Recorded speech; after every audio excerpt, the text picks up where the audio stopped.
Like everything in this world, openness is apparently a spectrum. Technology is good. It was initially created for military. No, it's fine. Than the King of France, you might even have more sexual partners throughout your life. Executing and never exploring. So if you're a designer, design the stuff for me, please. Design sneakers. Look, that's the thing. Have you heard of this thing called the internet, right? Because, I love it. this is your first goddamn episode. What did you expect?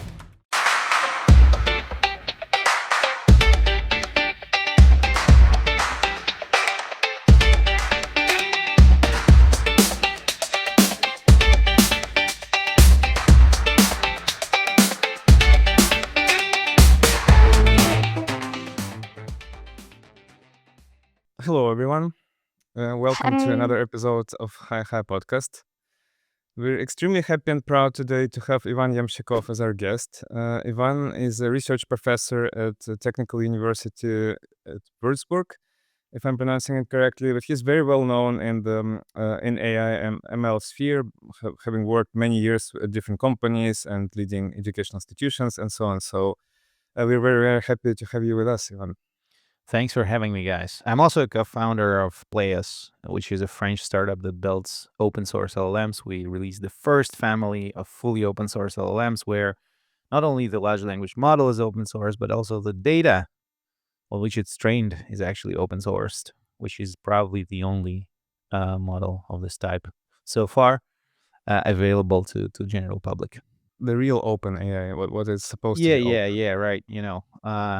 There are, like everything in this world, openness is apparently a spectrum, and it starts with like having word open in the name, and Right. then things get more open, and then probably the most open you can be when you talk about AI models would be everything starting from data, finishing with weights, not only the weights of the model themselves, but also the training loop and the data on which you trained. And potentially it's quite important for high risky things, right? So if something's dangerous could be done with your model, then having data out in the open could allow you to potentially prevent certain safety breaches because the data is available for audit. And so we believe, Sorry, would it be correct to say that DeepSeek is also truly open? No, because they don't publish the data on which they trained. Okay, interesting. Yeah, so they publish the training loop, they publish the weights, but we don't know what data they used, and to which extent. For example, it seems that it used a lot of synthetic data generated by ChatGPT, which in itself potentially could be.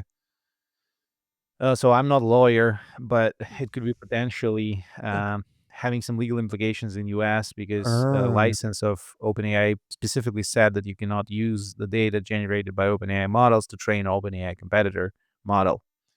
So, the data plays a crucial role. Without the data, the model is useless. And most of the time, most of the models that are big enough cannot actually publish the data on which they train because that would probably make them criminally liable in a variety of jurisdictions.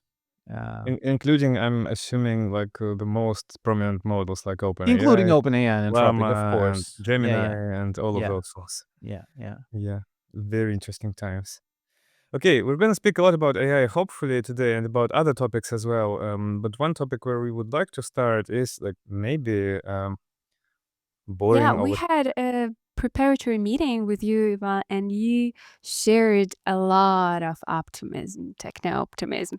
I know you are tired of convincing people that everything is fine, stop complaining, stop your fears. Can you just please dedicate like a few minutes to our audience, like calming them down, sharing this optimism you already shared with us?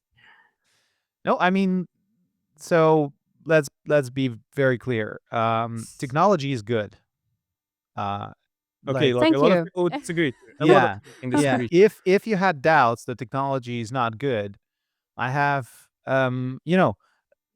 I think like my self identity that I proclaim on LinkedIn is radical techno-optimist, and techno-optimist is clear, especially with Mark Andreessen's Techno-Optimist manifesto. It became kind of a clear term. I was self-identifying as techno-optimist long before, but it was a very let's say, narrow movement of people who believe that generally technology brings more net benefit to humanity than less. After Techno-Optimist Manifesto, it became much easier to explain to people what it is.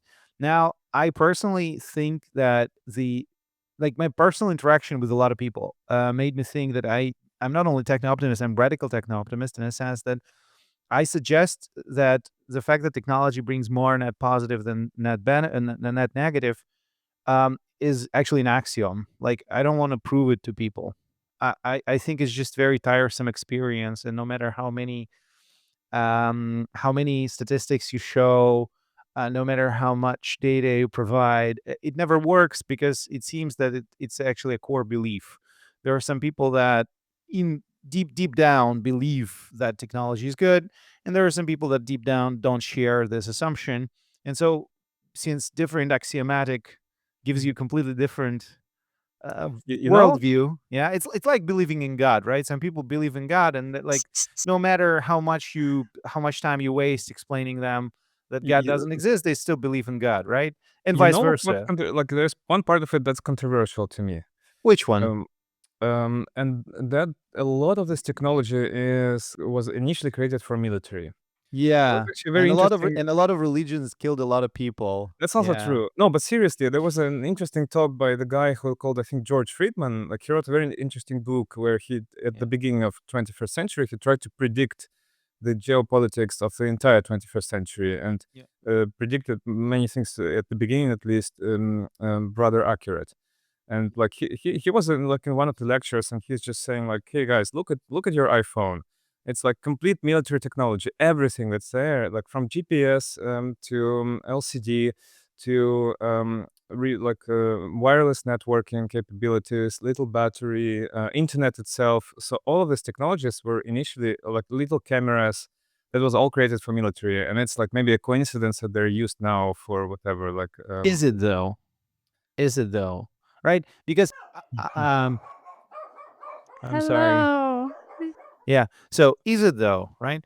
Because for a thing that's inherently evil and developed solely for killing other people, it seems that humanity is surprisingly good in finding applications for this technology that actually do good things, right? I, but I why? think Like, nuclear power is an ultimate yeah, example, right? So yeah. nuclear bomb was developed specifically to kill people en masse, and the only country that ever used it to do that was the United States of America. And by the way, this was of course a war crime that nobody answered for so far, because it was in the end of the World War II, and a lot of people died, a lot of civilians. But then we found out that we can use this thing for uh, for energy. Guess what? And we still do. Even the technologies that are developed for military use, first and foremost, somehow inevitably, and I would like to underscore it, inevitably, convert into some other use cases where they're used for human good. Yeah. Maybe And like and I and just and like I I'm I just think, no, uncomfortable. no, no, let me finish the point. I'm sorry. That's an important point. I coined this comparison several years ago because this question keeps on rising, which is like, wars, people use technology to kill each other, bad. Yeah, no shit. Of course it's bad. Now the whole situation is a bit obscure to me because wars are not started by technology. Neither wars are started by scientists. Wars are started by politicians, mostly by certain political decisions of certain people, and they are ended by them as well, right? The whole thing with this technology is dangerous because it could be used in war. To me, feels a little bit weird because it's like you have an elephant in the room, which is humans are inherently aggressive and tend to kill each other as a species, right? So, like, if you compare us with chimps, chimps are like very territorial. There's a fascinating documentary where you can see, for example, on Netflix, there's a fascinating, it's called Kingdom. I think it's like 4 episodes of like just following out chimps and showing how territorial they are if a tribe of chimps finds another chimp from a different tribe on their territory, they rip them apart and eat them where they find them, right? It's very fast and brutal experience. So we as a species are aggressive. True, true statement. How about we think, what can we do about it? Well, there are multiple things we can do about it, starting with culture, education, finishing with levels of testosterone in the population. Moreover, it seems that those are actually happening, right? So as we progress as a species, we become less aggressive. Statistically, at least, there is a very good, convincing book by Steven Pinker, the Good Angels of Our Nature, that tries to show that in a long run, humanity seems to be less aggressive and less people die through violent conflict. But that's a species problem. That's biology. That's not technology. Now, since we are, as a species, we can also take a stone and hit each other with a stone, we get more effective in killing each other than if we claw each other. That's true. But the ultimate decision to use the stone to kill another human being is the biological issue that is like deeply rooted in the nature of human beings. So I don't think that it's a valid argument to claim that like technology is inherently evil because a lot of it is developed for military reasons.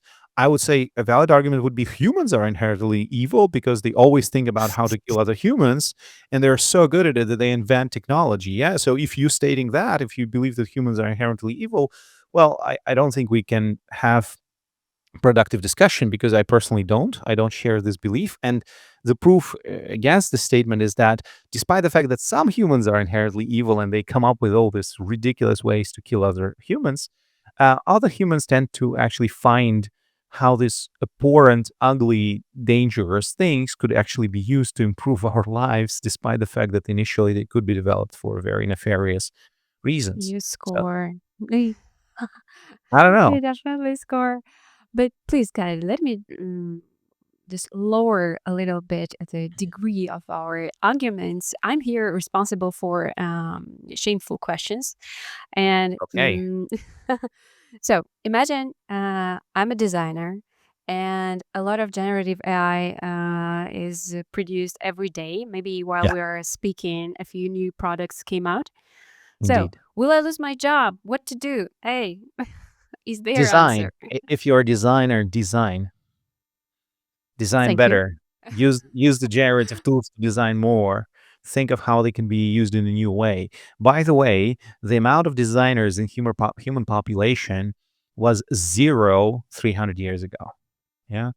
So there was certain, like, it was Mm, negligible, right? They It were was they were architects, they were artists, Yeah, they the were like architects are still here. adjacent roles. The Yeah. architects are still here. The artists are still here.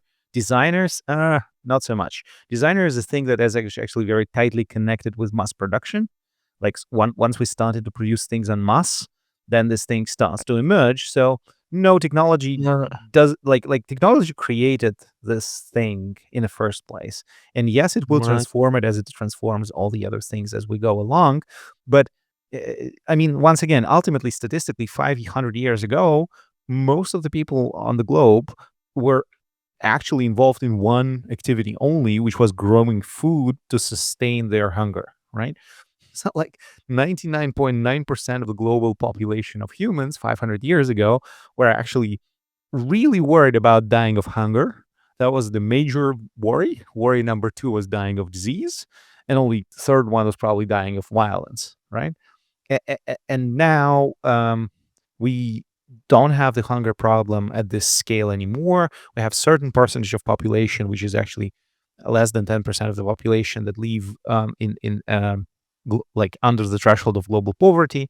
This percentage is actually stably reducing, and we basically produce so much food and so much medicine that we live twice as much as people 300 years ago, and we live far better than the King of France, right? So like King of France, 200 years ago probably had the life quality lower than the average IT specialist living in France today, right? So like if you're just a web designer living in Nancy, I don't know, or in even in Paris, you probably have higher level of life, higher life expectancy, than the king of France. You might even have more sexual partners throughout your life because of Tinder and things like that. If you wish to, than the king of France 200 years before, despite the fact that he could have all the concubines he could ever wish for because he was an absolute monarch. So even on this very weird and shameful aspects of our life, statistically, we progressed a lot. I'm not arguing it's a good thing, but Yeah, I'm we just will not saying that die from a tiger or yeah. people from other tribe, Oh, come on, but come on. there is Tiger still is too extreme. No, no, competition no, no, no. Like once again, your comparison is like dying from tiger. Not a lot of people died from tiger claws as well, but like just dying from an infested wound, like dying just like from cutting your disease, like hunger. you're cleaning the fish and then you make a cut on your finger and then whoopsie doopsie, you're dead in a month. This doesn't happen that much in the developed world anymore Yeah, but there is because still technology. competition for resources in our like this civilization. Okay, we have Yeah. warm water, Have everything you is guys cool. Yeah, have you guys heard about Simon Ehrlich wager? Not sure. So there was a enlighten famous, us. very famous. So this discussion is not new, and humans discuss technology for a while.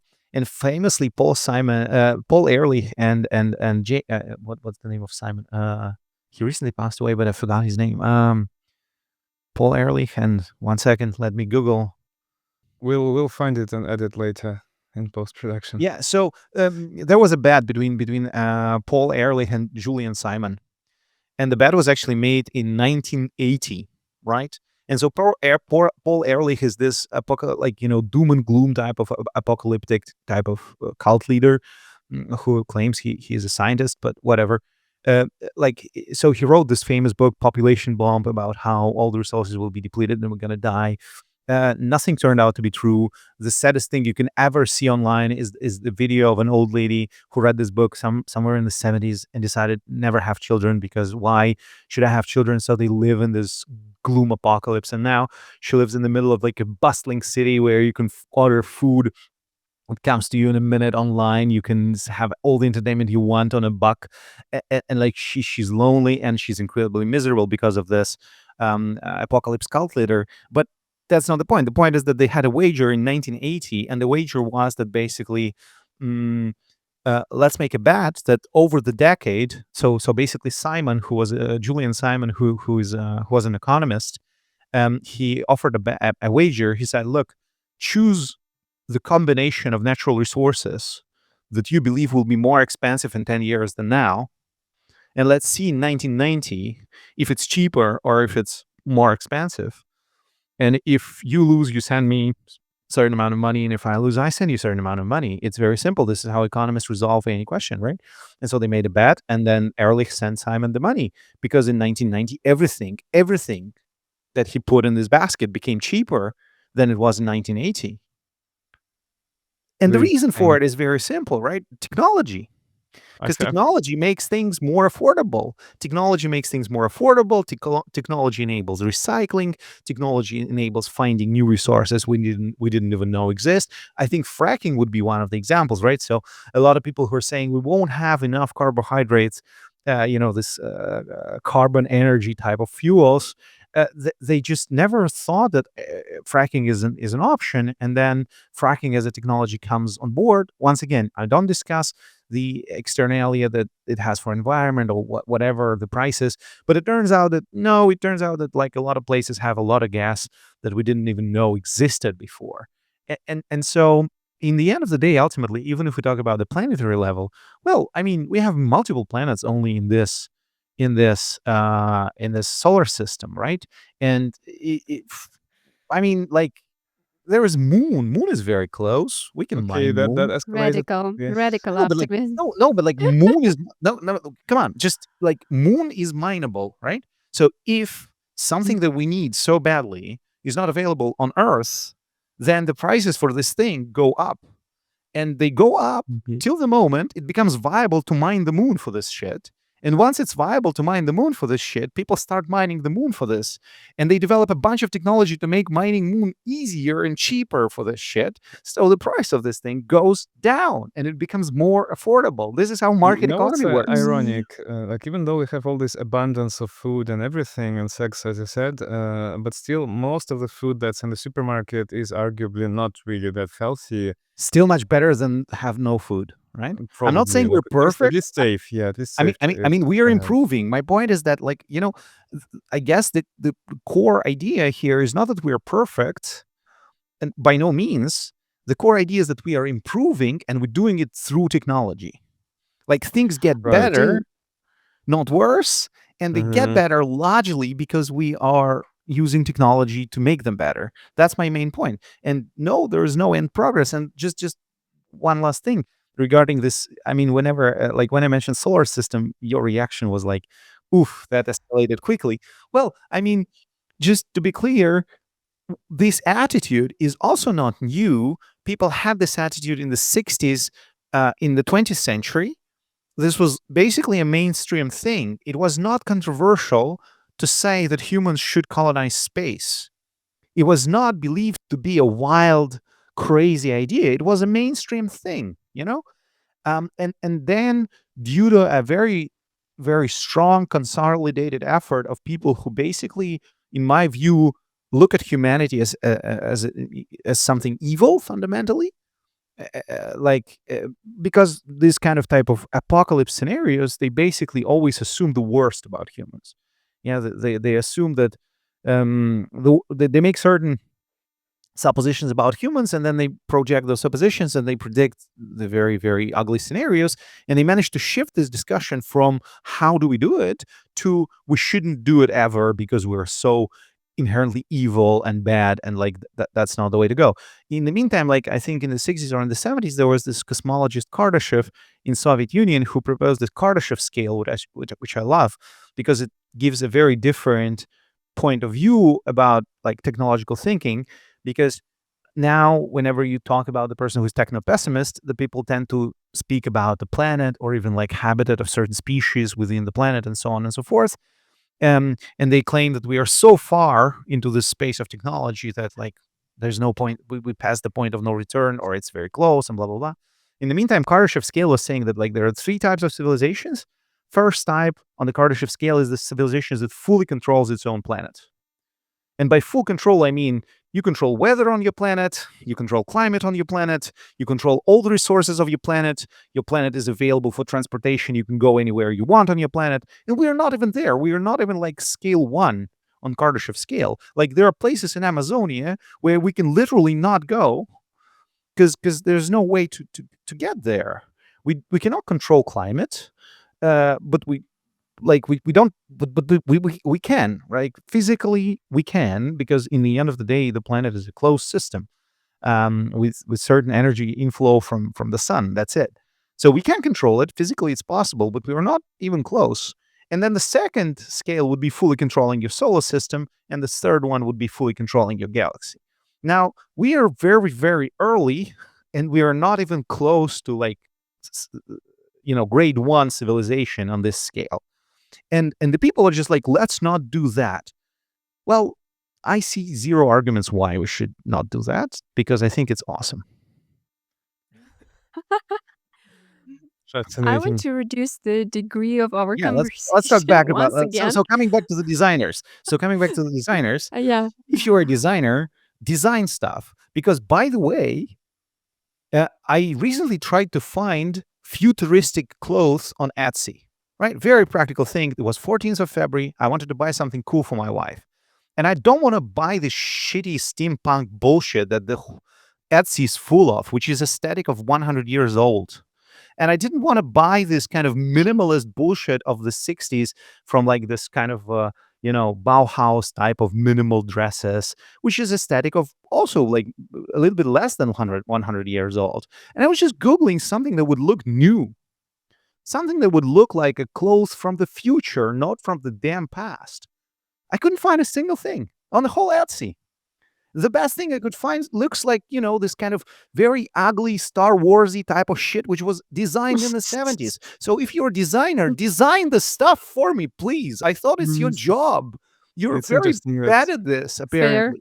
yeah, Where apparently, where is new stuff? I mean, like, have you ever tried to find a sneaker that looks nothing like other sneakers that you wear?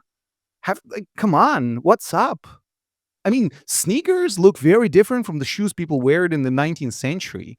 Our shoes look very similar to the stuff I wore in the 90s. Where's the new stuff? Hey, designers, you're you now have touching so like the much work to do. foundations of fashion, which I think a lot of it is like, yeah, it needs to be like the signaling that's in you are belonging to the group, and not No, everyone but in like, fashion likes to be like radically Yeezy, like, different. uh, rapper, genius rapper, took the world of shoes by storm just because he thought, hey, maybe I need to design something that doesn't look like the stuff people wear for 100 years old. Like maybe cool kids doesn't want to wear stuff that their grandpa wears. That's true. There are What a lots of crazy And assumption. people who created Crocs also. Yeah. But like those are like two things in the world of shoe wear that actually stand a little bit aside from everything else. So hey, designers, how about you design stuff? I mean, these windows look very much like the windows I had, I don't know, since time immemorial. This table, this chair, this lamp. How about you designers design shit, no? I mean, I heard you're good at this. I think it's a completely different type of frustration. Of course, we are like very confident about having food in our fridges, having clothing, even if it's not like too new and futuristic. But still, we don't know how to spend our time. I think this is our greatest resource. That's a great follow-up. But if but Most of the what if time, like, what did people the envision in the generative 60s? AI will do it better and No, no, no, no, no. cheaper? Like, Why look, look, should look, I try? look. That's the thing. That's the thing. That's the thing. So how people envision this idea, the people envision this idea of like, we solve some basic stuff, basic needs, and then humans can do what humans are best at, coming up with new stuff, both technologically and aesthetically, and express themselves in a new way, right? So, okay, we're here. So let's do that. And you ask me like, oh, but like AI is taking the job of designers. Well, AI is not very good in finding new things. By the way, it's making things much easier and cheaper to reproduce and to produce on scale. But new things, the thing that designers used to do, by definition. So maybe that's Let's what we should do. That's what's creating value, isn't it? Like, I think that yeah, that's a very interesting segue into maybe the next topic. But let's talk about then how someone can become a designer. Because sure. over time, like it was like through apprenticeship, through working with masters and learning from someone who's more experienced. But what we see today is that like Gen AI things are actually taking like eating his jobs from the bottom, in my opinion. So they're already doing what the job of a junior designer would be, like Yeah. simple things like transforming existing styles and whatever. And Indeed. then likely they will move into a mid-level, senior, like maybe on principals. We don't know where it's going to stop, if it's going to stop anywhere. So how can someone become a designer if junior designers are no longer needed? Well, have you heard of this thing called the internet? Like, you can learn a lot from this stuff. Like, you can, and like it costs you like next to zero, and like you can literally go and learn from the best of the best in their craft directly.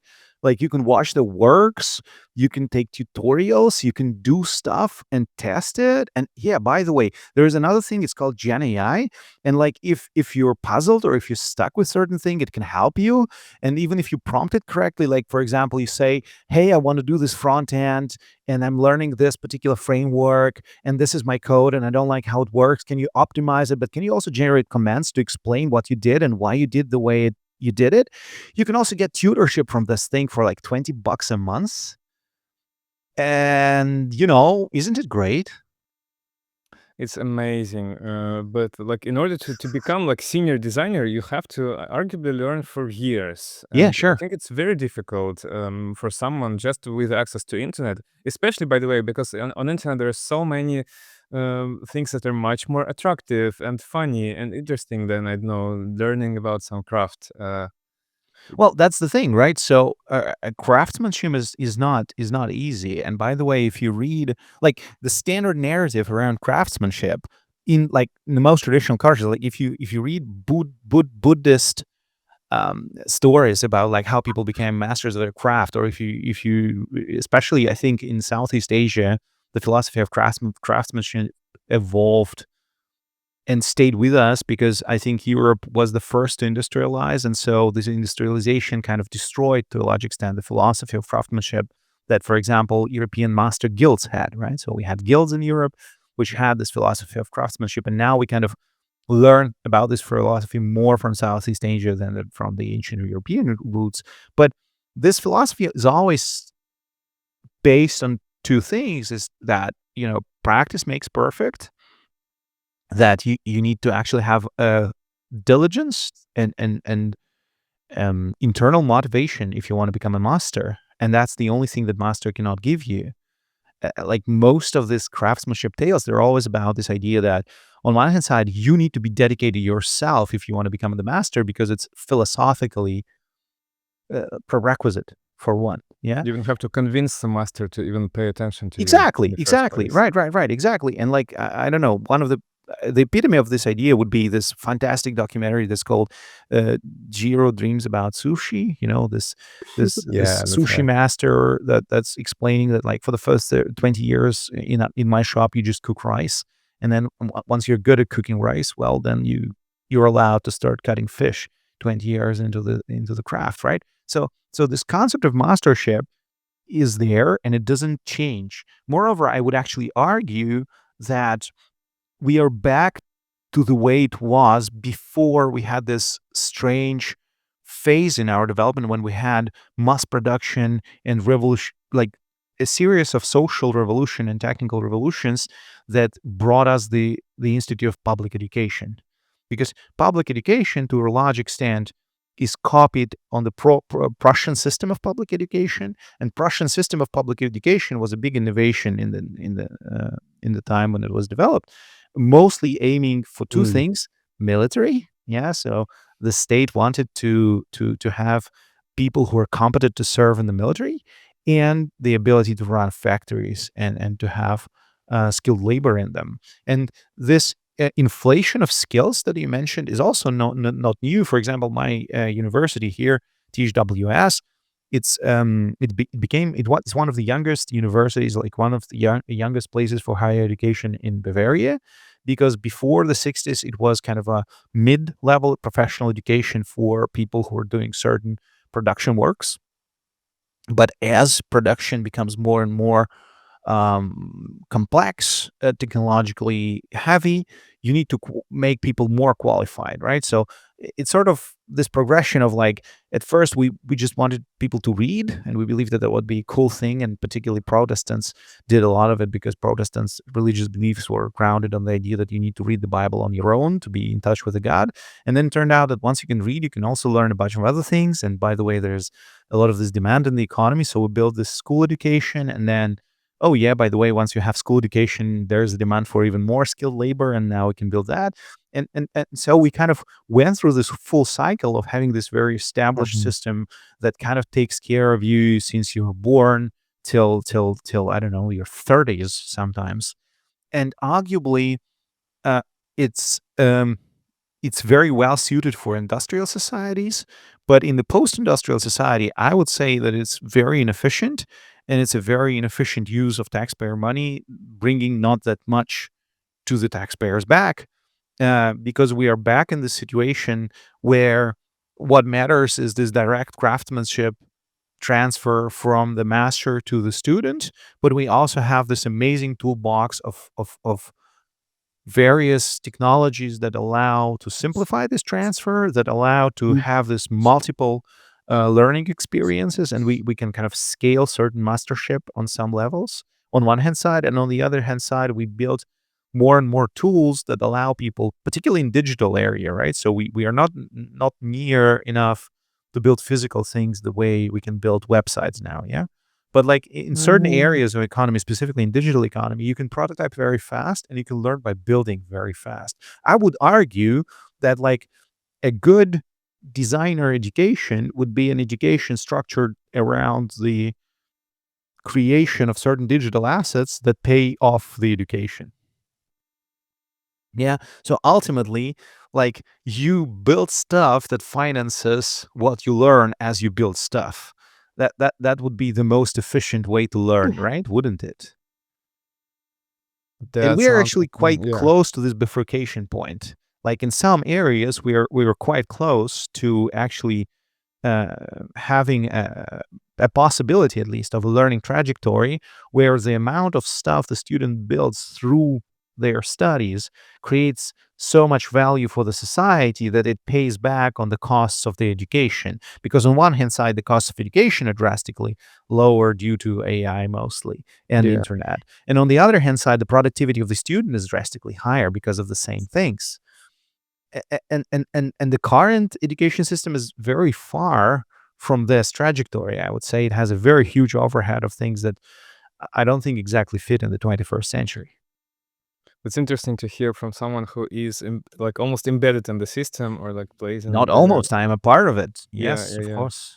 No, but what you describe it as flywheel almost, that's super interesting. Like when So there is like personally, first, like on the moral side, I actually pay very close attention that my total amount of taxes that I pay to the government actually exceeds the amount of money that I get as subsidy from the government for the job I do, because I'm not only a professor, I'm also a founder on the side.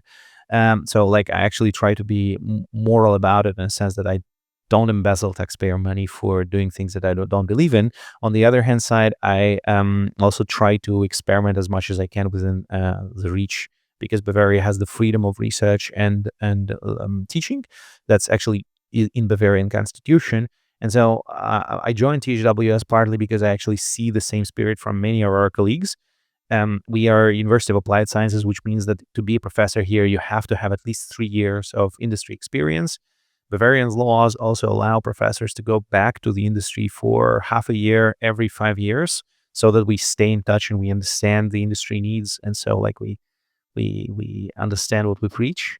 So all this parts actually align. All these values and ideas align very well with what I believe in firmly. So I think that uh, to some extent there are a lot of healthy ideas in the current system, but it's just there is a lot of overhead and inefficiencies that actually could be trimmed, and that's what I'm working on myself, right?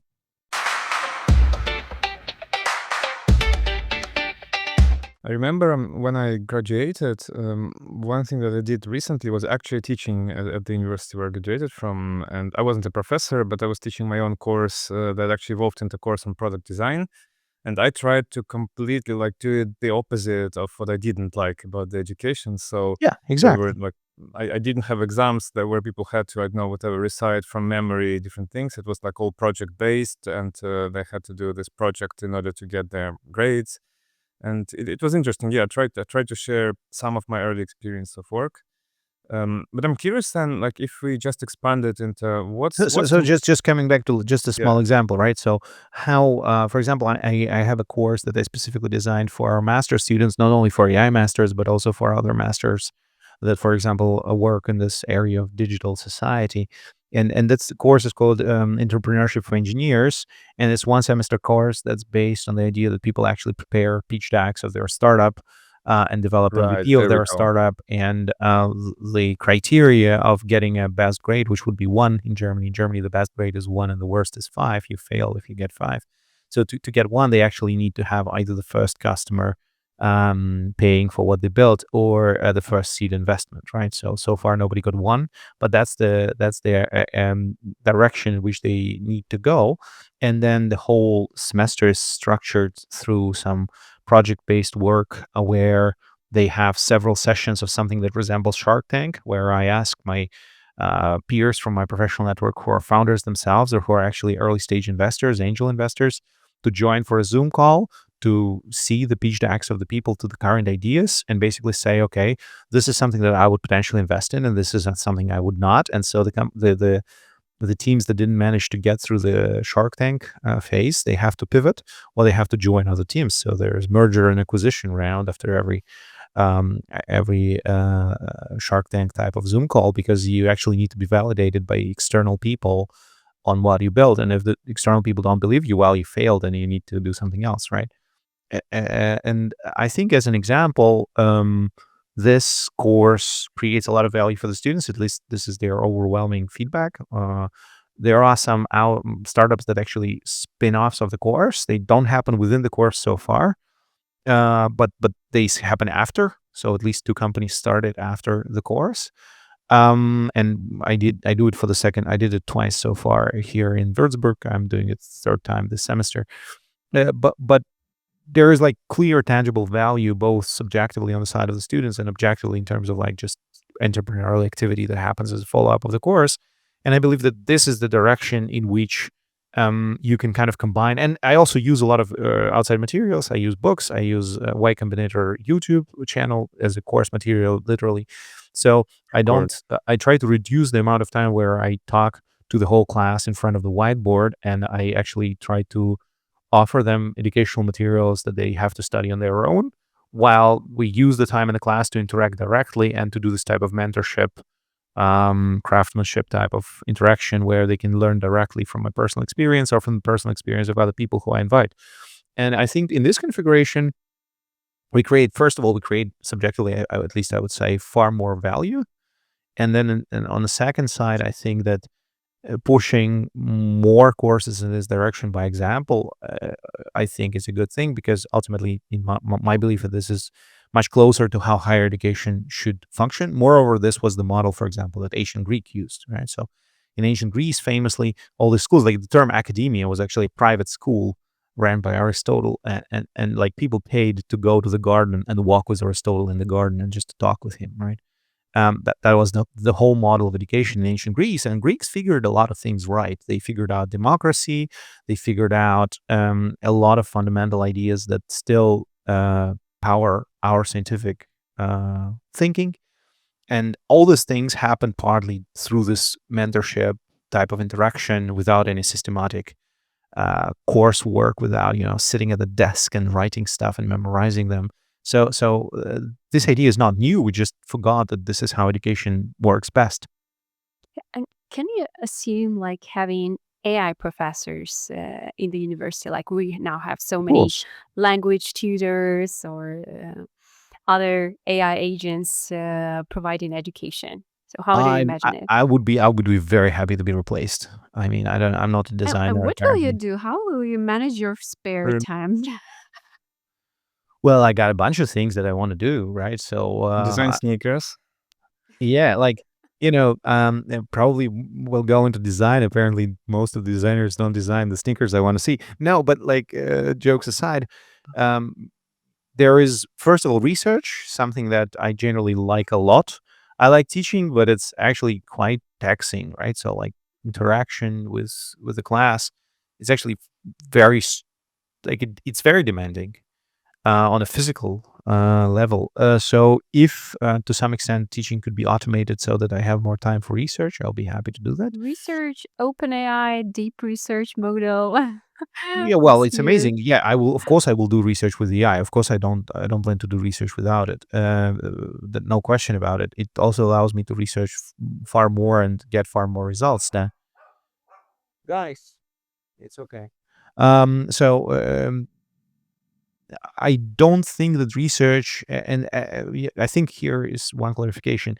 So, so far, if we do have free will, I don't see any technological gadget that could create free will within AI system.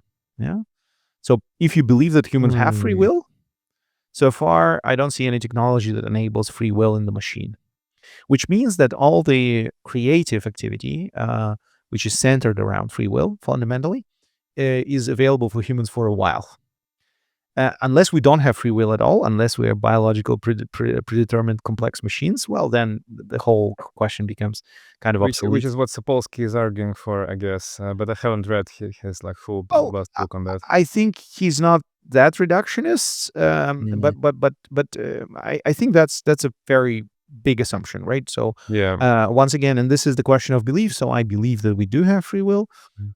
If anything, using the Pascal argument of like God existence. So famously, Pascal formulated that if God didn't exist, inventing God would be a good idea because it actually helps with a lot of issues that humans have. Believing in God is just utilitarian, has certain utilitarian value. So similarly, believing in free will gives you certain utilitarian value, in my opinion. So, and since I do believe that I have free will and I don't see any mechanism that would enable AI systems with the free will so far, I think that uh, fundamentally creative activities are available to humans. Moreover, I would argue that humans don't do enough of creative activities. We don't do enough early education on how to be creative. I think fascinating statistics that I came across. So my daughter is one, and so we were thinking about different, early education systems. And surprisingly enough, Montessori advocates have a very interesting statistic that goes for them that most of the unicorn founders in the valley were Montessori educated when they were small kids. Wasn't it Waldorf system? No, Montessori system. I mean, let me find the stats. One of the plausible arguments, Take your time. the toys are available for kids, and the kids needs to choose They have to what make to their own play. decisions. Yeah, and so Jeff Bezos, for example, is a part of the so-called Montessori mafia. This was a term coined by a Wall Street Journal in 2011. So Jeff Bezos, Larry Page, Sergey Brin, Will Wright, the designer of the Sims video game, they are all Montessori kids. And there are a bunch of other founders who got this Montessori early education, which actually highlights freedom of choice by the kids and certain self-agency. Yeah, so the idea is that the kid needs to choose the toys they're playing with. The kid learns the discipline not through the fact that there is a structured education when the class is over and the next class starts, but rather with the fact that if you play with the toy and you finished playing, you need to put it back where you took it. So the system has certain proven track record to be developing certain agency of the kid very early on. Right. And agency, I think, is very important in context of creativity. So famously, creativity needs agency. A lot of very creative people are very difficult to be around because they are so agentic that they really don't tolerate this kind of infringement of their freedoms. And so I would say that our current system actually prioritizes compliance rather than agency That's for the fantastic. most part. And I'm also not saying that Montessori is the only right system. I'm just saying that we do have statistics that seems to hint that if you prioritize agency in kids' education, then the kids tend to be more self-sufficient and more creative. At least this is anecdotal evidence. I'm pretty sure that there are also some stats on it that are probably more comprehensive, and maybe the story is not so simple as I believe it to be. But at least we have some preliminary data on the fact that it does matter how you teach the kid. Yeah. It's really difficult to research because you have to have like a really longitudinal study in order to understand the effects of it. Indeed. But I was going to say, like, that actually resonates strongly. And we ourselves, our older daughter goes to what's called Sudbury School, which also like blows mind of my friends when I talk to them about it. But that's a school with no teachers, no classes, no curriculum, no grades.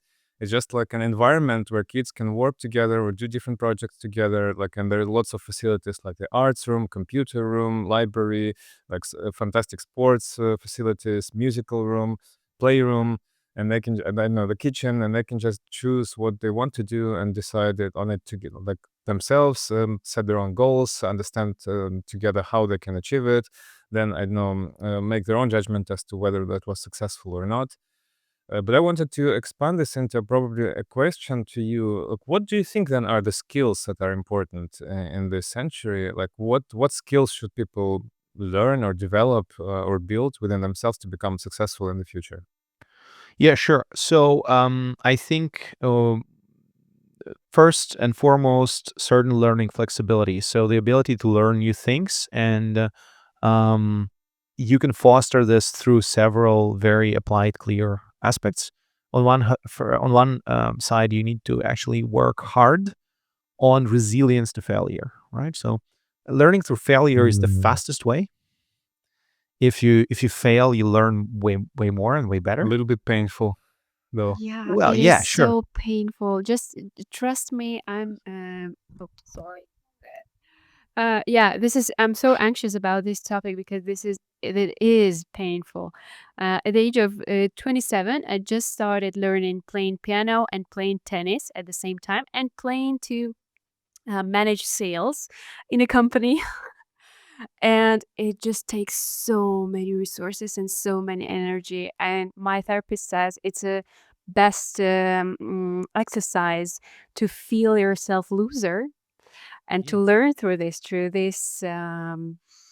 state of mind. And yeah, it's hard. If you have any advice on that, it would be Yeah. just valuable. Failure is amazing. Fail more. Fail more. Like Even think more. about, like, I would say that if during your day you didn't have a single possibility to be exposed to failure, you wasted your day, right? Because exposure to failure means that you are very close to fulfilling your potential, right? Because if you do stuff where the chances of failure is zero, then you literally under investing. Yeah. Only if your failure chances are close, like non-trivial, you actually strain yourself. Yeah. And then if you don't fail, well, good for you. If you fail, well, you learn a bunch. But like if your day is a day where you had zero exposure to failure, then you literally, didn't fulfill your mission as a human being, arguably, right? Like you could do better than that, and you specifically decided to play it safe. It's so funny that as people become experts, they don't tolerate failure as much in their area of Oh, expertise. Yes. oh, oh! I think Yes. it's a very well studied effect, and I have personal take on it. Once again, this is not a scientific statement; it's my personal belief, which is that on one hand side, as you get older, your neuroplasticity reduces, so it's usually much harder for you to learn new things, and much harder for you to tolerate failure. And I think what is interesting is that, for example, scientists, it's this one is proven. People who do like heavy intellectual work tend to have significantly lower levels of certain senility issues as they age. So they tend to be having sharper minds longer. And this is something the psychologists call the theory of mind. So some people believe that the mind is something that's given to them, and some people believe that mind is a muscle. And like if you exercise your mind, you stay sharp and fit longer. And to some extent, it seems to be reproduced, at least partly, that like if you learn through your life, and if you are not afraid of failure, and if you keep on failing and learn from it, then you retain this possibility to learn for longer, and you stay sharper for longer. So I would say that this expert shell is actually certain vulnerability that's on one hand side physiological, like the person feels insecure, that they are actually not so sure about their mind and not so sure about their expertise, and this insecurity is projected into the world through, this kind of shell that's backed up by credentials. That's one thing, and another thing I think that there's also a cultural component to it. Ken Robinson has two fantastic TED talks about education. In one of them, he mentions how he took a panel discussion with Dalai Lama, and Dalai Lama was asked some question, and he paused for a while, and the silence became uncomfortable. And then, after a very uncomfortable period of silence, Dalai Lama said, "Well, I don't know." And he says that's such a liberating experience because Western culture, to a large extent, assumes that if you're an expert, you know things. And that's a very, like, humans are social animals, so there's certain punishment, or at least anticipated punishment, that there is there if you feel, oh, I'm not compliant, oh, I'm stepping over the line, oh, people expect the answer from me, and I just say I don't know. And so being able to have certain level of intellectual honesty and bravery to overcome this cultural push, I think it's difficult. Not Yeah. every person manages. And coming back to just like I just want to return to this question about like failure. So two practical things. One thing, in the companies where I work, I try to introduce this idea, and pardon my French, of fuck up night. And fuck up night is a corporate event. We do it once a month, and the idea is that it's in the evening, somewhere, let's say Friday evening or maybe Wednesday evening. And we meet with the team, and there are several presentations about fuck ups. Love So it. people Love it. people Love it. actually Love Love it. it. present how they Onboarded. At uh, higher. yeah. So like just just a story. It could be a personal story. It could be your professional story from your previous position. Once you have certain level of trust in your organization, it could be even the actual story about a fuck up within your organization that happened before. So the people learn from each other, and they also learn to tolerate this thing and foster this culture of trust, and build upon assumption that everybody can make an error and can make a mistake. And the important thing is that you learn from it and you analyze it and you propagate the information about it to the others. So on average, your organization becomes more resilient and more stable. And of course, you need to start with C-level people, right? So if C-level people don't admit that they fuck up themselves, then that never works. Like then it becomes a Right. very weird flagellation type of activity that I don't believe is right. But if you actually start with senior people and you mix them up from time to time into the pool, so that new candidates or new hires, as they come to the company, they adopt this culture of being honest about things that didn't go well, being able to analyze them and being able to share them with the peers, then I think it does a lot of good. Yeah. So this is one practical, very, very, I think, rather I've gone sensible so much advice. against this high performance culture where it's almost like impossible to fail, and you have to Oh deliver yeah. amazing results all the time from Yeah, one year I'm to not a fan another. of I'm not a fan of high performance culture. I'm a low Oh, performer. thank you. I'm a Thank low you. performer. Once Yeah, again, thank you for I'm saying I'm it. I'm not afraid of fuck ups. So yeah, if you want to Really? hire me, I gonna be underperforming. I'll be. The good thing I will not overpromise too, right? So I will not overpromise and will That's a good definitely one. underdeliver. Be aware about it. Yeah, But sorry, can once I again, actually. I think this high performance culture is actually very interesting because it's a very interesting cultural phenomenon, isn't it? Because like any person, like once you get high performer drunk, they hate it, right? Like if you're in the bar and you had a few shots with a high performer, and if you ask them like, okay, so dude, like, what's your feeling about all this thing of like the stuff you do? Most of them would actually say, "Oh, that's actually very tough. I'm so under pressure. It's so stressful. My Yeah. therapist tells me I gonna die young and stuff." So it's a very interesting self perpetuating evil that people recognize as evil on an individual stage, but it's the thing that's well described by sociologists as the so-called spiral of silence, which is that if you have 10% of very loud people in the room that are stating certain position loudly, clearly, in a rather aggressive fashion, so that everybody else believes that contradicting those people might have some negative social implications for them. Then you can actually have an organization where like 10% of loud people stating an opinion that nobody shares could kind of modify the whole culture into their stated opinion, even if they themselves state this opinion partly out of fear that if they don't say the truth, like that if they say the truth, then everybody even they themselves might not share this opinion, but just choose this tactic as the way to kind of socially advance within the organization because they believe this is the desired behavior in the organization, right?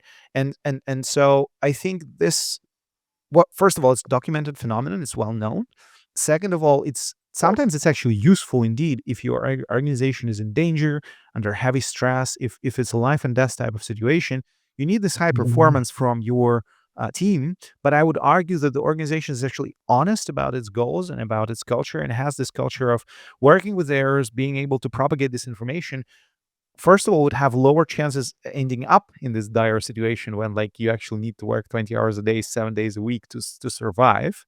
Yeah. Because a lot of these things actually ultimately happen because somebody fucks up. And quite often somebody high up fucks up and is not ready to admit that they fucked up and instead makes everybody else to cover up for their shit.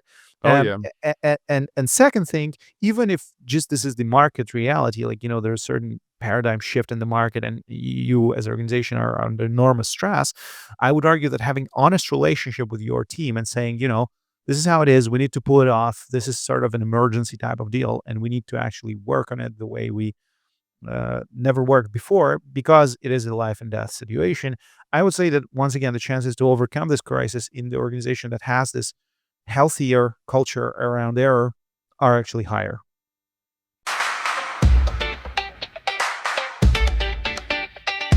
Let me just go back to the original question. What skills are really important for this century? So And yeah, you coming said back, like learning quickly, learning failing often. quickly, learning from your mistakes, having certain tolerance to errors, Mhm. because that's the fastest way to learn, I would say.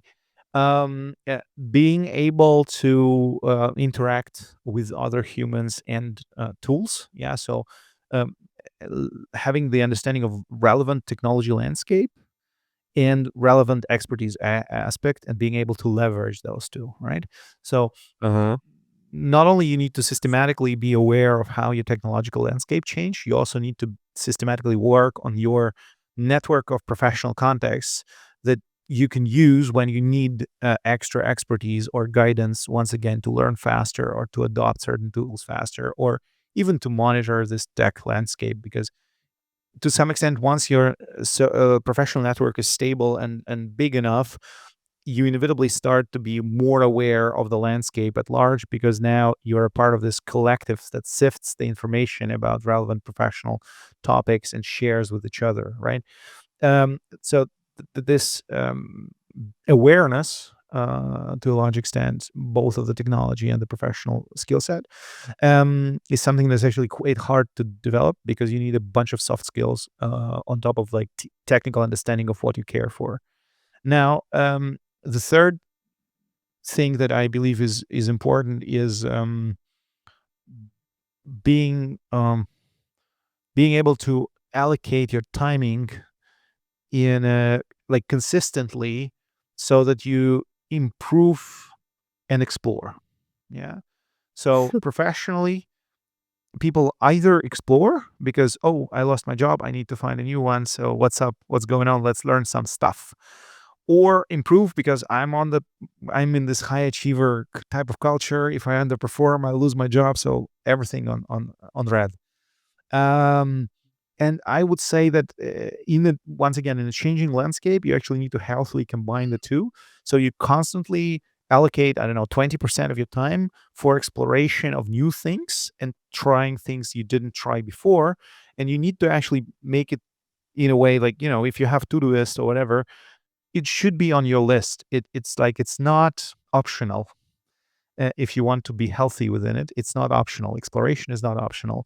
And on the other hand side, the execution part, once you become good at it, once you incorporate this systematic exploration, then very soon, depending on what you work on, but like probably within the months, if you systematically, I don't know, every week dedicate, let's say, 8 hours of your week to actually explore things relevant for your job, you find some things that you want to try. And then you can actually merge the exploration and execution in a very natural way. And then you'll actually find out if you, if, I mean, at least most of the time, I never heard a story when people tried to merge this exploration and execution and then they became less effective. Like that's actually very funny, because you intuitively think, oh, I'll waste 8 hours a week for exploring things instead of like delivering. And yeah, you will reduce your productivity by 20% for a Yeah. few weeks at the best. But in reality, there are a lot of people, a lot of smart people that think about your industry and come up with a bunch of tools that you never tried because you never had time to look around for them and test them for your needs. And once you actually dedicate those, I don't know, 88 to 20 hours just to look around and list those things and say, oh, maybe I can try that and I can try that. And by the way, most of them you can try for free. And then you like implement them in your work routine for certain tasks. And on average, probably in a month or two, you'll see that your productivity actually increased, because, yeah, well, now you pay a few bucks for a few Gen AI tools, or maybe you manage to dedicate some time to set up your Calendly link so people can book meetings with you faster without this back and forth on the chat that you do 75 times before everything fits. And maybe you did a few automations of exporting certain things in some, I don't know, notepad or whatever. So you have the automated update of your to-do list based on your work email. And, a bunch of these small things that you just tried because they were around and you had those 8 hours to try them. And oh, surprise, your productivity actually grew, and probably not by 20%, but by more. And you still have those 8 hours to continue exploring and testing new stuff, delivering more than you delivered several months ago. So yeah, I think You know what's that's funny? Like some people stay in this cycle of always like executing and never exploring, but some people also may get stuck in always exploring and not get to executing anything. yeah, that's also, I think that's a great thing. Yeah. So and that's, by the way, this culture of underperformance. So I actually believe that the culture of underperformance is very good because it doesn't allow perfectionists to survive, right? So if you're perfectionist, you cannot fail and you cannot underdeliver, and that's good because that means you can ship stuff that's not perfect. Yeah, because that's by definition how we ship stuff here. We ship stuff that works. It's not perfect, but we ship it anyway. And yeah, people will write to you that it sucks here, and there's this bug over there, and this is not clickable and stuff. But that's exactly fine. We do it this way here. And that actually makes things better on this delivery side, right? Because in fact, delivering stuff is incredibly rewarding. Um, uh, but once you deliver, before you deliver, it's actually super scary because, like, oh, what if they find something that doesn't work? Like even if you publish a podcast, right? You start the podcast, and the hardest thing is to publish the episode. Yeah, so anybody listening to this can start the podcast tomorrow, and you don't. Why? Well, because it's actually super scary because you'll publish an episode and there will be like 4 people listening.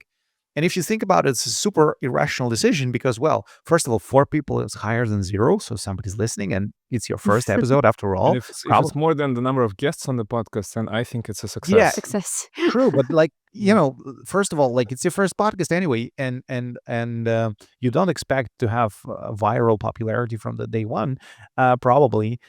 And that's not what you fear, actually. You just have this irrational fear of starting, yeah, of just shipping something that's not perfect, that, I don't know, I will not look good. I'll say something stupid, and there will be one random Joe 66 that will comment on it and say that I'm stupid, right?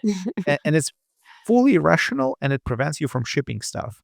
And so if you have the culture that's actually honest about errors on one hand side, and on the other hand side allows people and pushes people to ship things so that others test them before they're perfect, then you can like, this is actually hard, but I believe that you can have this feedback cycle of uh, very, very close to this lean startup type of cycle where you work with the customer and the customer tells you how to improve your MVP. But you can have it for any type of job within your organization, because in the end of the day, you have the end customer within an organization or outside of it.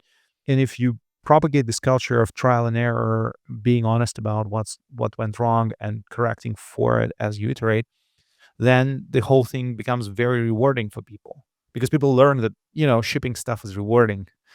I think the worst part, another bad thing about perfectionism, is that you spend way more time on things that probably are not that important, and then you ship them and you still got 4 listens. Yeah. So coming back to this podcast example, like, one person just took out their iPhone and just like sat with a bunch of friends in a bar and just recorded their chitter chat and then published it there and got 4 listens.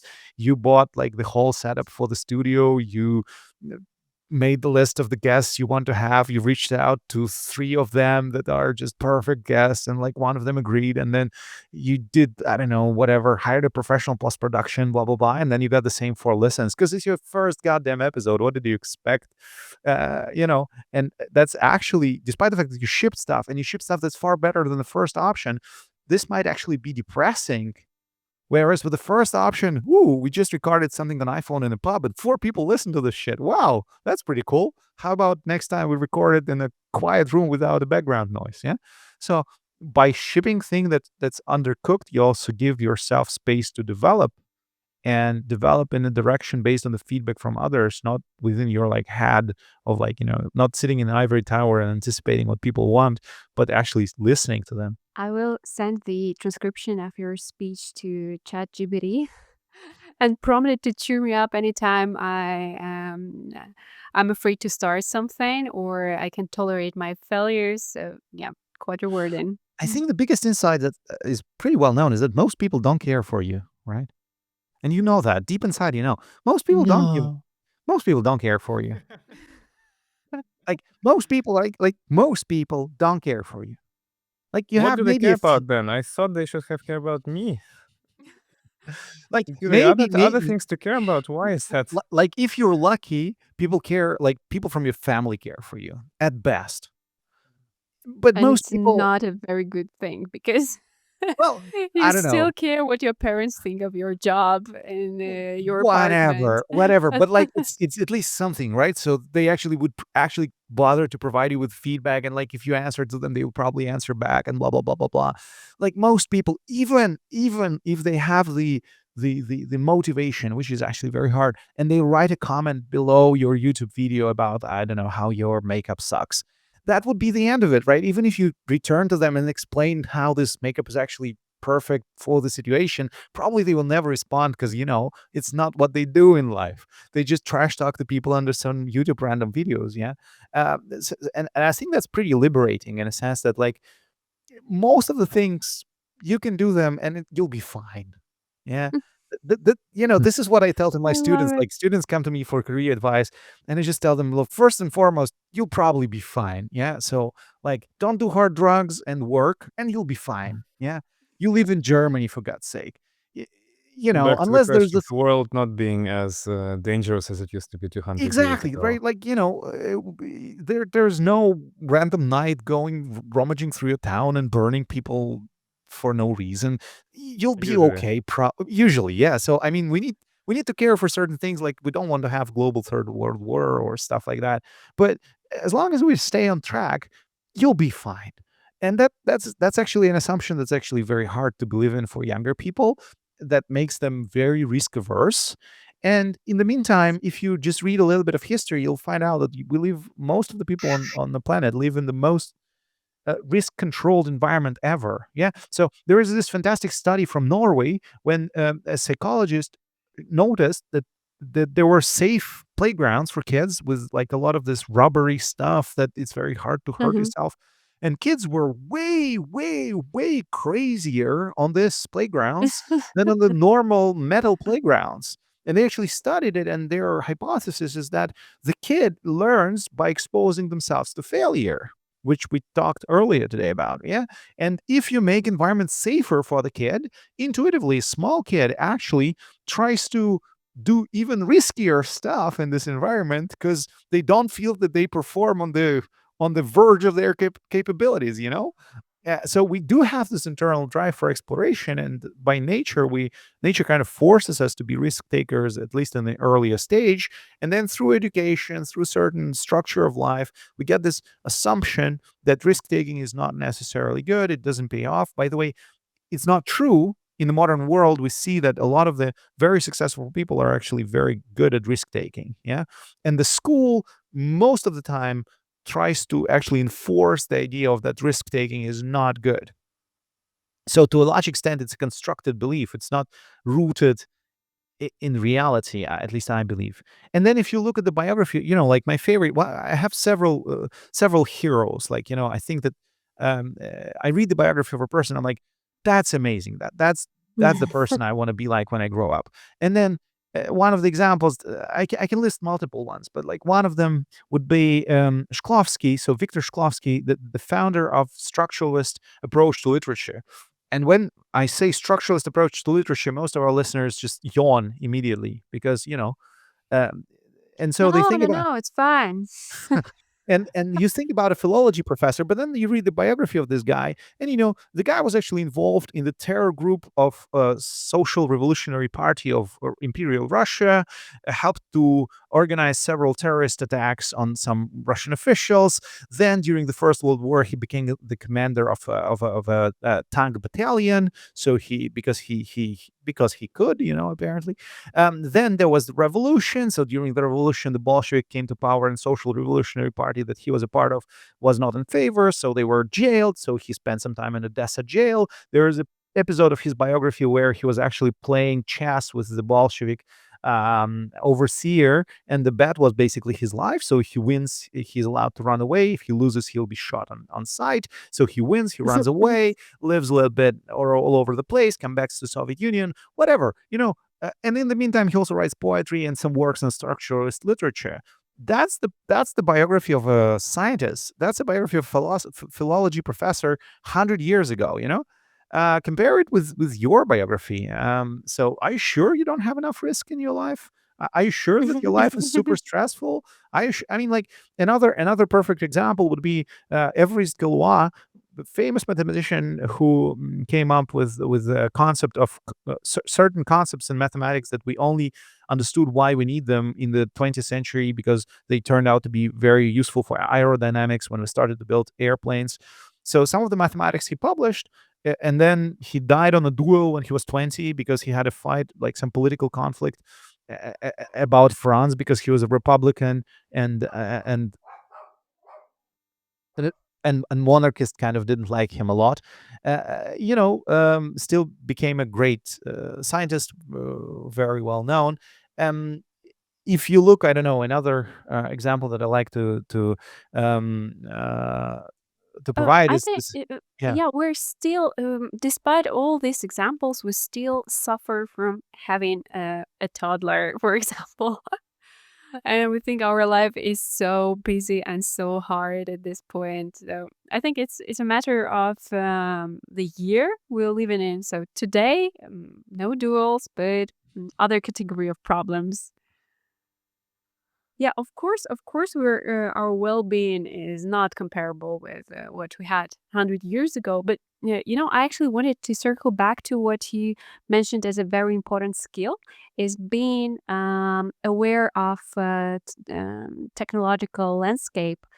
And I actually have no idea how to organize it correctly because one day I just turned out to Kostya and ask him to share with me all like tech resources he's reading every day so that I'm in course of everything. And I got so overwhelmed with information. I just sure. muted all these Telegram channels and unsubscribed from these newsletters. How to keep this balance? Because I want to know new things. I want to learn new Build an AI products bot. Build apart an AI, from GPT. Huh? build an AI bot that will help you.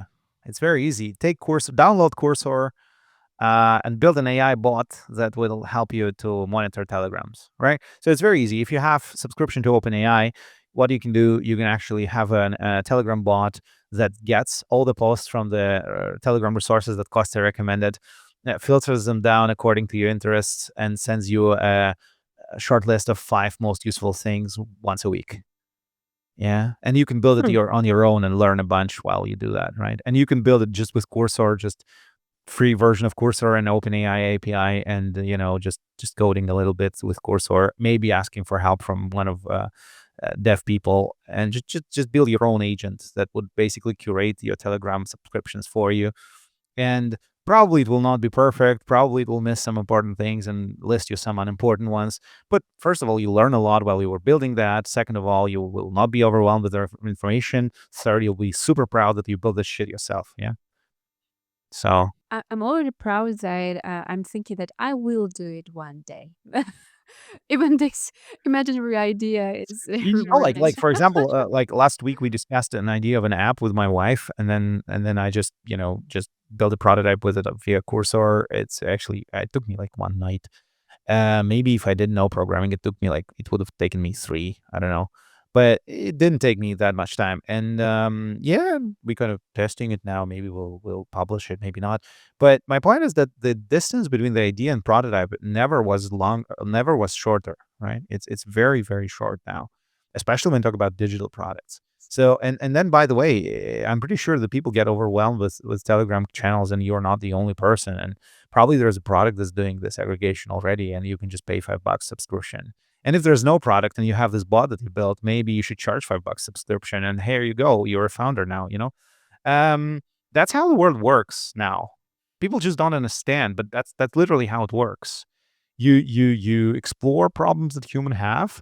You think how technology can help with those problems. You think if you can build something based on technology to solve those problems. And if the answer is yes, you build it, and at least you solve your own problem. And at best, you become a founder. There's a really nice book by James Wooden, I think. So he's one of the partners at Balderton Capital. James Wise, sorry, James Wise. I think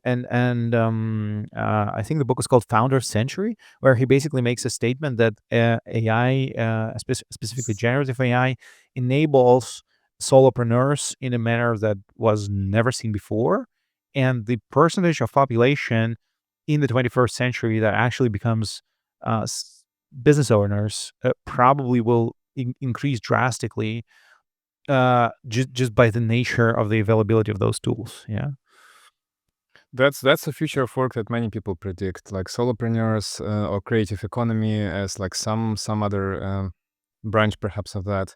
I wanted on that actually suggest maybe another skill that's I believe is really important, and that's proactivity or being self-driven enough so that you can set your own goals, decide what you want to do, actually do it, which is a skill that I think like is underestimated. And to your point previously, modern education system is not always helping, if not like Oh, if not on the harming with opposite, it. on the opposite. Like Yeah, most of my classes, the homeworks are open question homeworks. So I don't tell students what to do. I ask them. Pyom. Well, yeah, I ask them what to do. I tell AI what to do. Yeah, so it's Yeah, not yeah, yeah. accidental. Mm. But like with humans, I actually leave open questions type of homework. And even like when we talk about master students, most of the time master students reach out for me for the topic, and I say, well, I don't have any, like because it's your master thesis. So how about you come up with the topic? And that gets them so puzzled because it's literally for some of them, it's like the first That's interaction it. in their life when like the person just tells them, build stuff you want to build and we'll see how it works. And tell me what you want to do.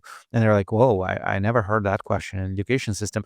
And fundamentally, I think it's a big, big problem, right? Like if a smart, well-meaning person um, hears what do you want to do first time when they are already in their masters, then, something's wrong in the Danish kingdom. Something's No, but they've fundamentally been told, rotten. like all the previous time they've been told, like here's an assignment, here's what you need to do, Yeah, do and it in the once again, following if you way and follow this structure and whatever. yeah, and like surprisingly enough, I would first of all like and here we come again to this question of beliefs. So like I think believing in the freedom of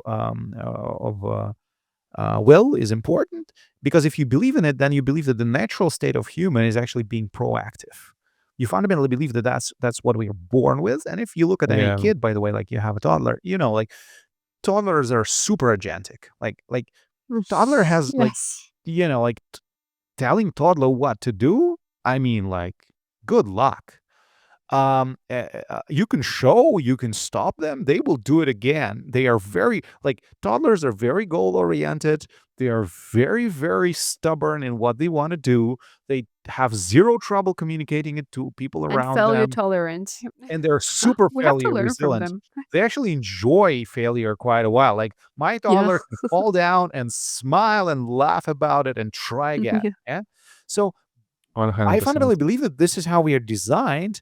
And then the problem is that if you want to plug this human being into the factory and make them work on a conveyor belt, then all those things are very, very, very, very unhelpful. Yeah. Like Uh, to work on a conveyor belt, all those things actually make things worse and just create a lot of trouble. And you don't want no trouble with people working on conveyor belts.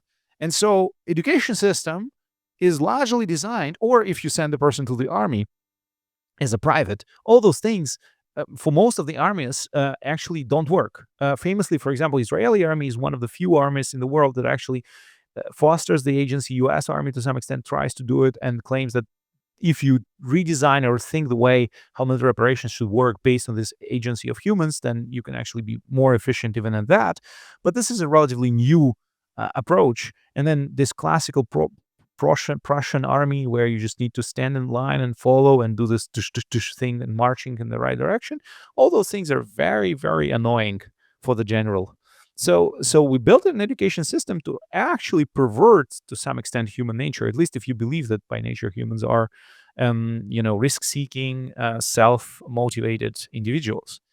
And so we perverted the incentives and we kind of beat into the humans the things that are very, very unnatural for us as human beings. Yeah. So like we are hunter-gatherers, hunter-gatherer is a very like to be a hunter-gatherer, you need to be super agentic. You need to find out what you want to gather and you need to find out what you want to hunt. And if you're a gatherer, you're on your own or maybe with your family, and then you bring stuff back to the tribe and you need to be good enough so that people actually take you back and stuff. And like with the hunters, the same thing. You need to construct your own tools. Maybe you have a few people together who you can, convince that you're a good company to hunt a mammoth together, but it's a risky business to hunt a mammoth. So you actually need to be good enough. You have something showing for you so that people follow.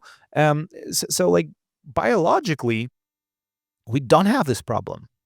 Moreover, by the way, if you ever saw how kids play computer games, you can see that like computer games hijack this internal mechanism in a fantastic fashion, right? So like good computer games are designed in such a way that humans are very, very self-motivated to do stuff.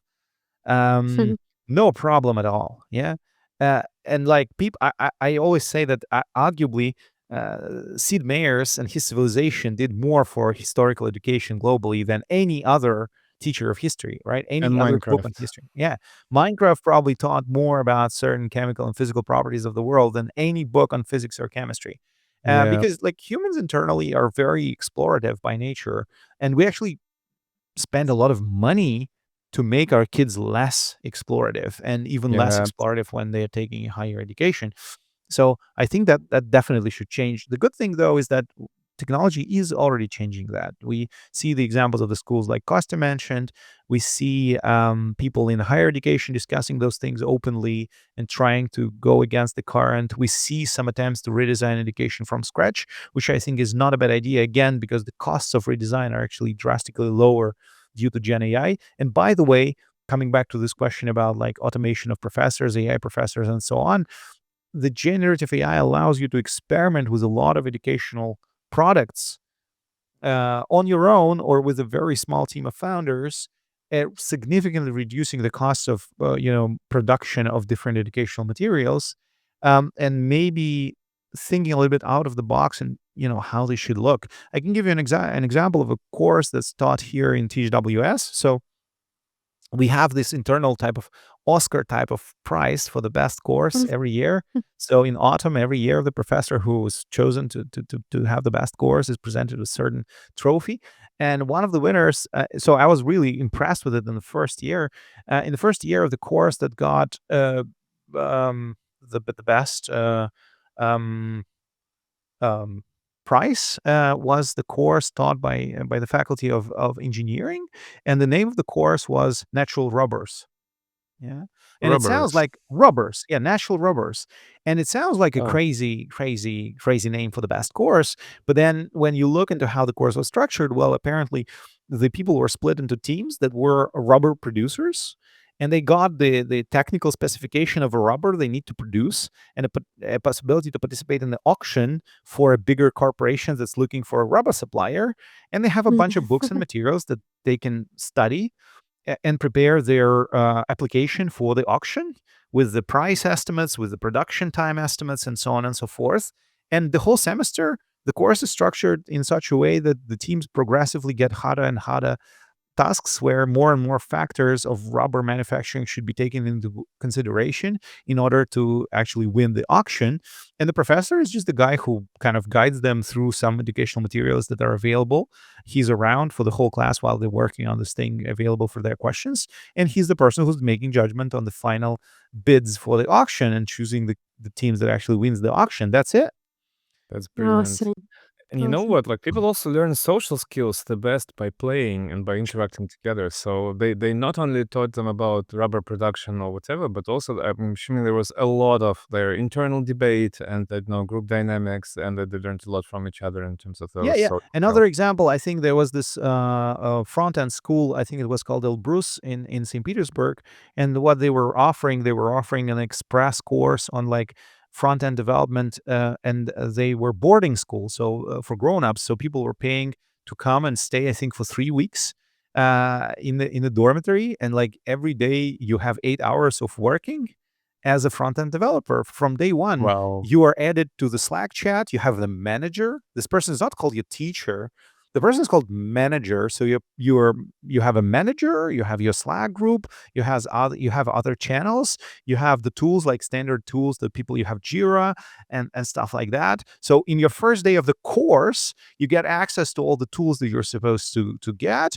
You get your manager, you have your team with which you work on certain projects, and then you just have stand-ups and you have reviews and you have a performance review in the end of the week, and then in 3 weeks you are a junior front-end developer.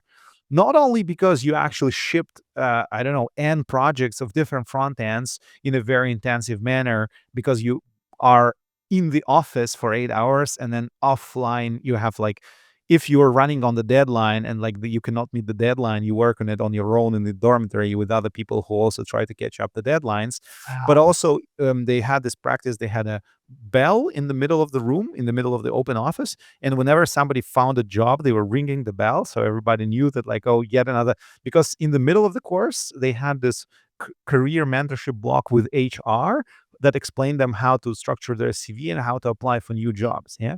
And so starting from the second week, people already apply for the jobs based on some portfolio they built in the first week, which is crazy timeline, but that's working.